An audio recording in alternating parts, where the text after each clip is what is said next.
welcome to my journey through the Bible. This will just be applications we can apply to our life and a little more in depth about the chapter. We are in Genesis 39, 1 through 23. So I want to set the stage for us. So Pharaoh is a king, and this name stays with him with the king throughout every generation. It's kind of like the president. Mr. President is his name no matter who is in office. And Pharaoh had this one captain that was over all of his army, and that was Potiphar. Now, in this time and in Egypt, you would have had rich people and poor people. There would have been no middle class. There would have been no in between. And Potiphar was very exceedingly rich. And with Joseph, he prospered even more because God was with Joseph.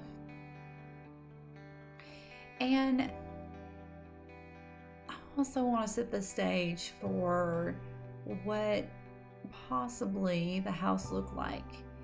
So where Joseph was staying, and he was over everything, this would have been a house that was 2, maybe 3 stories high. It would have had balcony. It would have had beautiful gardens. They would have had live entertainment. They would have had paintings and carved chairs, and their tables would have had gold plates, and they would have eaten the best fruit out of these expensive bowls. And Joseph, which was a servant, probably would have stayed pretty much on the first floor. And throughout this, we see that Potiphar's wife wants to have sex with Joseph. Now, I want to point out, Joseph said, "How can I do this wicked thing against God?" Joseph was worried about what God thought about him, not what this woman thought about him, not what his master thought about him, but what God thought about him.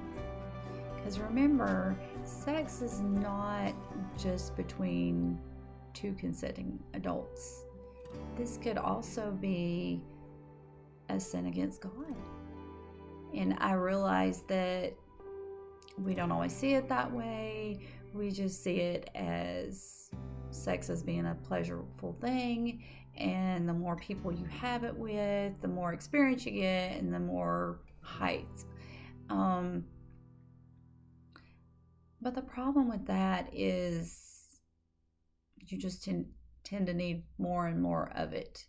I think many people don't even see sex as a sin. They see it as their next fix. So thank goodness that we have God, His mercy and His grace and His forgiveness. Now, Potiphar's wife set the stage to where there would be no one else around. Maybe she thought, Joseph's telling me no because there's people that could see us. So I'll empty out the house and it'll just be the 2 of us. Now, Joseph ran away from her.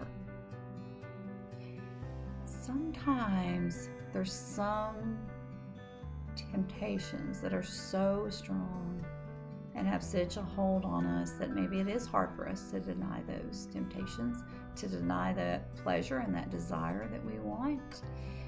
Sexual temptations would definitely be one of those things. So Joseph ran.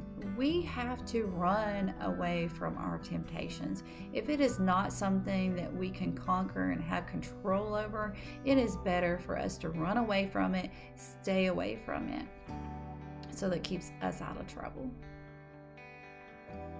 Now, Potiphar's wife lied to her husband and to everybody else. And Joseph didn't do anything wrong, but yet he was still thrown in prison, even though he was trying to do the right thing.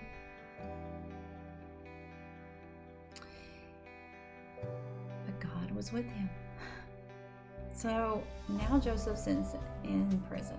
Let's set the stage for what the prison life would have looked like.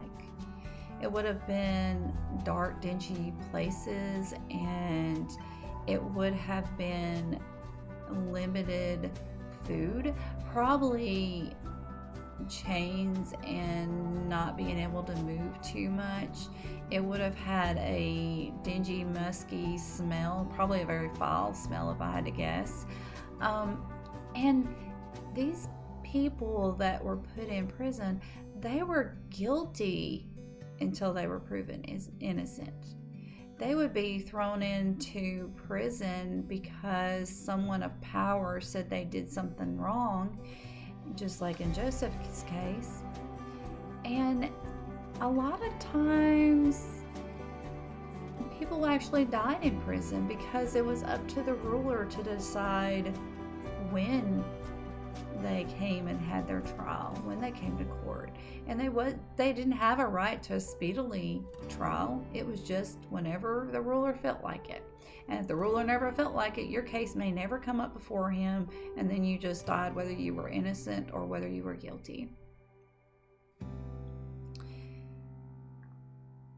But God was with Joseph. God made it where he found favoritism, and he was able to be ruler over the prison. This would have been a drastic change from being over everything in Potiphar's house or place. I think in life, sometimes we get difficult situations. They're not the most pleasant, and we struggle with that. But we have to realize that if we do the best that we can, no matter what situation we're in, whether it's pleasant or not, if we do the best that we can and we're diligent in our small tasks, that God will see the effort that we're putting forth, and he can help us to overcome the most overwhelming odds, the overwhelming circumstances. God can help you to prosper in your home, in church, at work, with your friends. Just like God was with Joseph, God is with us too.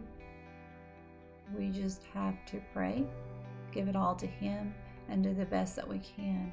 Every task that we do, we should do it as if we were working for God. We were working to please God.